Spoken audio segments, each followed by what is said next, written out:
What's up guys? For today's video, we'll be showing you how to connect the finals account to your Steam, PlayStation, or Xbox. So this is very easy, very quick. First thing you want to do is go to id.embark.games on your tab link.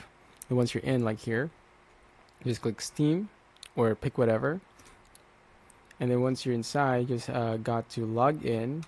And once you're in, you gotta click Steam account and then click connect.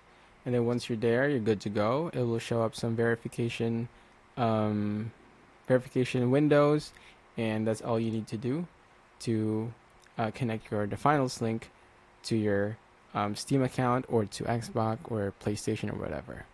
And so that's it. Thank you for watching, and I hope that solves your problem. Okay, guys?